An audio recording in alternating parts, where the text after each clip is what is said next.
Y en el darse cuenta, ¿quién se da cuenta? Tomado de La libertad primera y última, pregunta 8, Jiddu Krishnamurti. Notas y ajustes, Pedro García Tarquino. Darse cuenta no es una mejora personal. ¿Cuál es la diferencia entre el darse cuenta y la introspección? Y en el darse cuenta, ¿quién se da cuenta?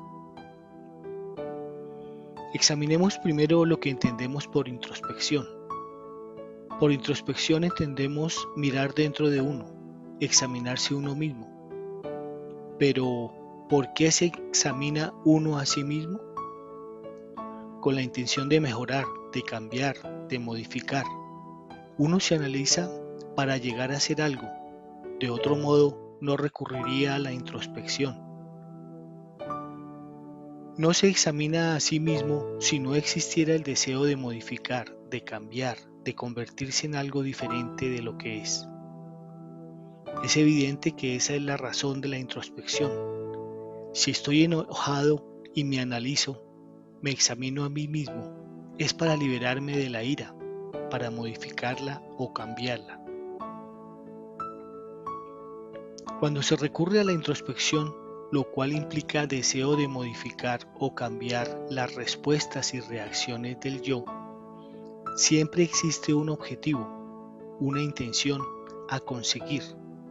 Y si ese objetivo no se consigue, surge el desaliento, la culpa, el deseo de aplicar mayor voluntad para lograr el cambio. Ocurre también que justificamos nuestra forma de actuar, de pensar y de sentir, protegiéndonos, buscando seguridad y continuidad en las muchas formas de ilusión en las que podemos caer. La introspección es un proceso para transformar lo que es en algo que no es. Es el yo, el ego, tratando de transformarse a sí mismo, puliéndose, educándose, refinándose, haciéndose respetable por medio de un proceso mental de análisis, de comparación, enjuiciamiento. Pero es un proceso en que no hay libertad, porque seguimos atrapados en el ego. El darse cuenta es totalmente diferente.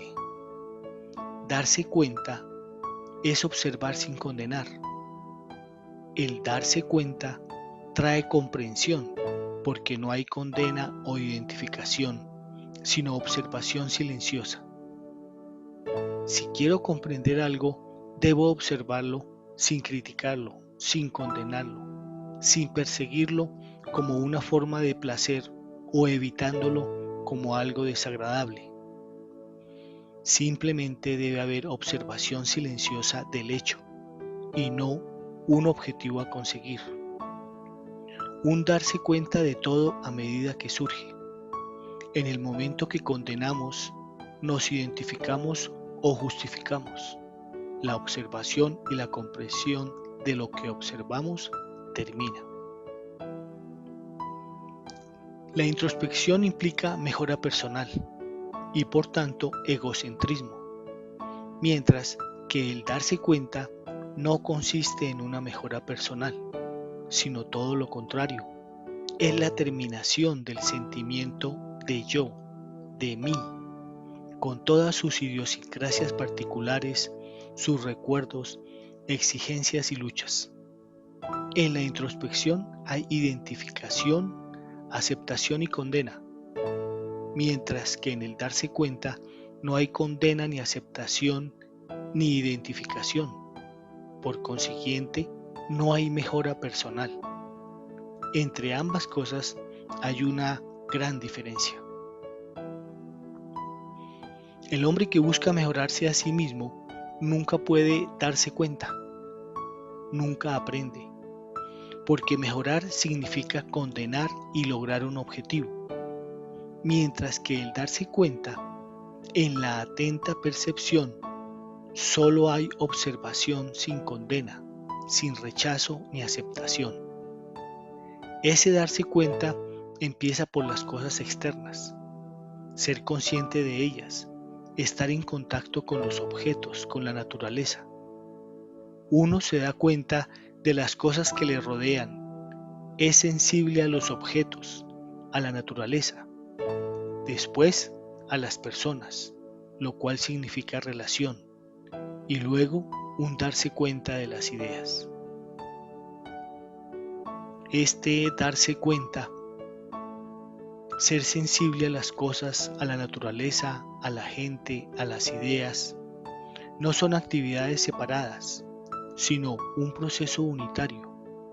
Es la constante observación de todo, de cada pensamiento, sentimiento y acción, a medida que van surgiendo dentro de uno. Debido a que en el darse cuenta no hay condena, tampoco hay acumulación.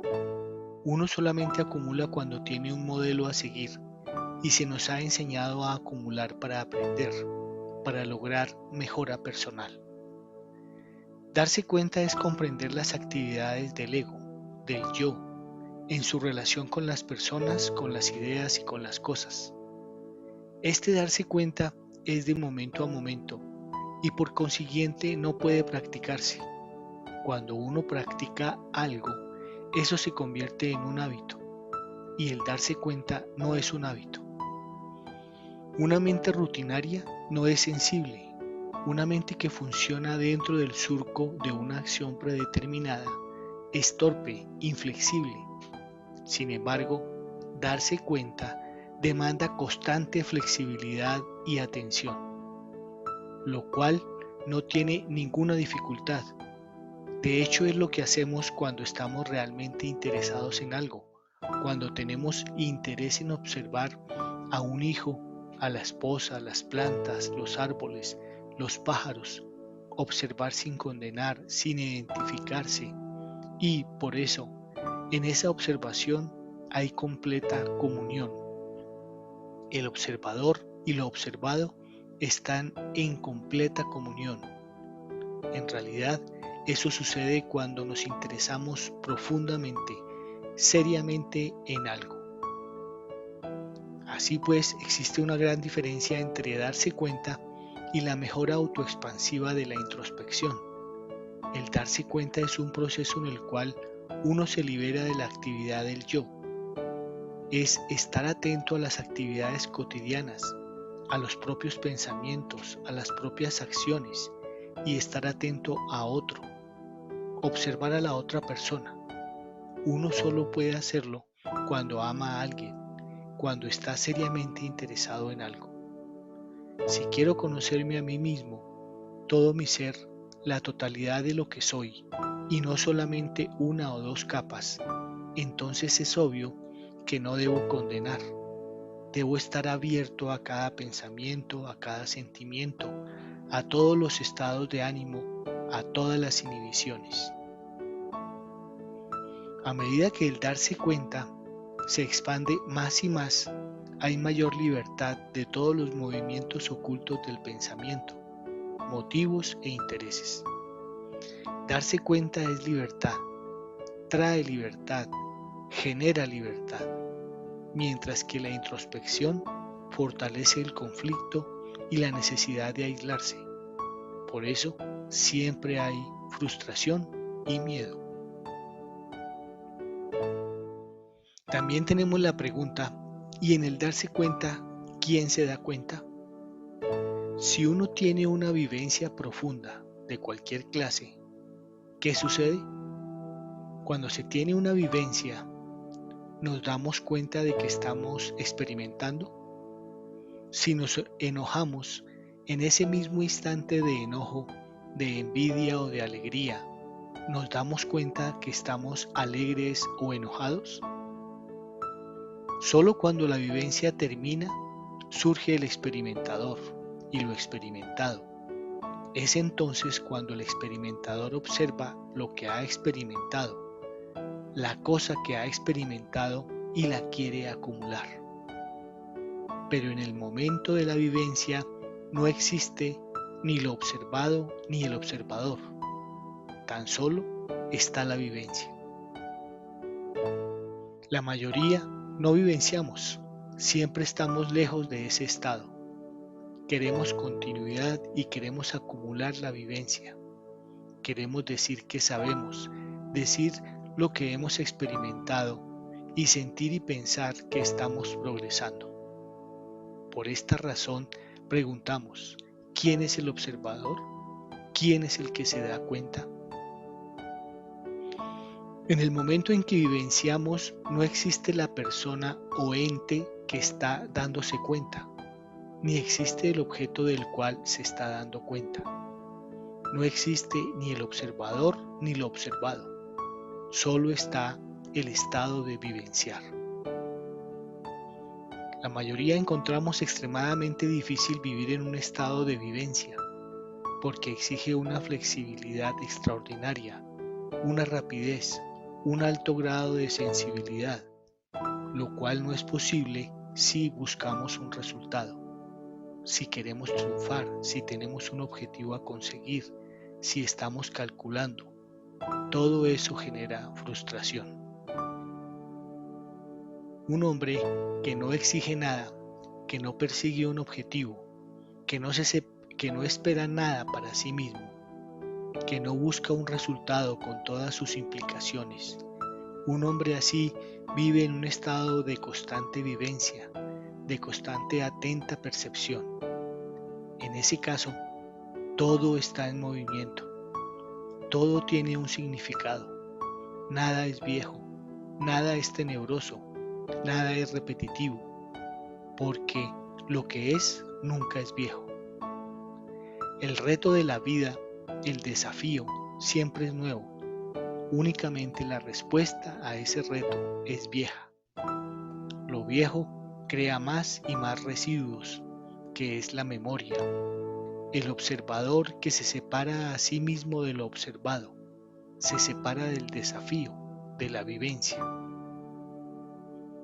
Esto lo podemos vivir de forma muy sencilla y fácil. La próxima vez que nos enojemos, que tengamos celos, codicia, violencia o lo que sea, observémonos a nosotros mismos en ese estado, por ejemplo de ira. Uno no existe, solo existe ese estado de ser.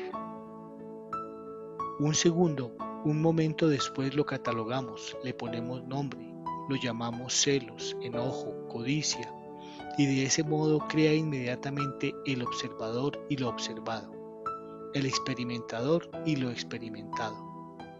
Cuando existen el experimentador y lo experimentado, el experimentador trata de modificar la experiencia, de cambiarla, de recordar cosas acerca de ella, etc. Y así mantiene la división entre él y lo experimentado. Si uno no nombra ese sentimiento, lo cual significa que no está buscando un resultado, que no está condenando, que simplemente está en silencio dándose cuenta de ese sentimiento, entonces verá que en este estado de sentir, de vivenciar, no existe el observador y lo observado, porque el observador y lo observado son un solo movimiento, un fenómeno conjunto, y por lo tanto solo hay vivencia. De modo que introspección y darse cuenta son por completo diferentes. La introspección conduce a la frustración, a más conflicto, porque está implícito el deseo de cambio y el cambio es simplemente una continuidad modificada. Mientras que el darse cuenta es un estado en el cual no hay condena, no hay deseo de justificarse ni de identificarse, y por eso hay comprensión. En ese estado de conciencia pasiva y alerta no existen ni el experimentador ni lo experimentado. La introspección es una forma de mejora personal, de autoexpansión. Nunca puede llevar a la verdad porque siempre es un proceso de aislamiento, mientras que el darse cuenta es un estado en el cual la verdad puede manifestarse, la verdad de lo que es, la simple verdad de la existencia diaria. Tan Tan solo cuando comprendemos la verdad de la existencia cotidiana podemos llegar lejos. Sin embargo, para llegar lejos debemos empezar cerca, pero la mayoría quiere dar un salto, quiere empezar lejos, sin haber comprendido lo cercano. Si comprendemos lo que está cerca, descubriremos que la distancia entre lo cercano y lo lejano no existe, no hay distancia. El principio y el final son uno. Muchas gracias.